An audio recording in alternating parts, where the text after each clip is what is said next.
Today's activity is inserting a table into a Word document. We're using Microsoft Word for this activity, so I need to go to Insert, and then I want to insert a table, and my particular table has 8 rows, and accidentally clicked on that. I didn't really want to do that, so I'm going to do undo, and I'm going to do it again. So I need 8 rows, and I'm going to start with 3 columns because I want to show you how to insert additional columns. I actually need 6 columns, but I'm going to start here. I need to merge these first 3 columns for my heading, so I select them. You have to have the solid arrow pointing in the lower corner to select an area, and I need to go to my Layout tab, and then I want to merge these cells so they become one. Now I'm going to click on that row, and I want to format the font so that it's in title format. So I'm going to go back to my Home tab, and I want to pick at least a 14, and then I'm going to put it bold, and I want it centered. So I'm going to click on the Center tab, and then I'm going to begin keying, and I'm going to put cap locks on because my title is going to be in all caps. So it's microcomputer applications, and then this was really for like a class. It's a class score sheet for grades.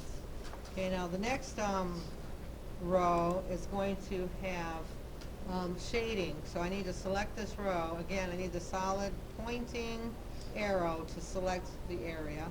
And then I go to Design, and then I'm going to pick Shading, and I'm going to pick gray shading.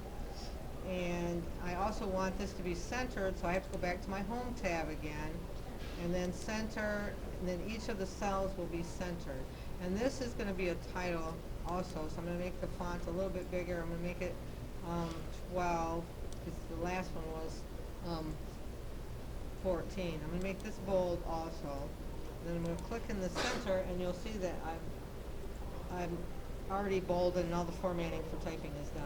I need to turn off my cap locks because I'm not going to capitalize the whole thing. Okay, and then if I tab, I'll get a number. I go to the next column, so it's going to be number 1. Tab over, and it's going to be number 2. And then now I need 3 more columns. So I'm going to select this last group of columns. And then I need to go to Layout, and then I'm going to insert to the right. I'm going to do that 3 times because I want 3 more columns. Okay, now I need to merge these cells again. So I'm going to go to Merge Cells, and again, once again, it's centered and it's one cell.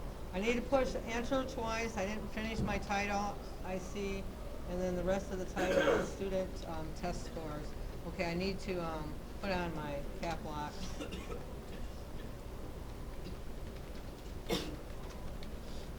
Okay, and if I push Enter, I'll get another blank line, and then I'm ready to key in the rest of the information. Okay, make sure you put your name in the header area of the document. If you left click, then you will go to the header area. You have to go to the Home tab, and I want you to right align your name. Okay, turn off cap locks. Okay, and then double left click outside of the header area to get back into your table.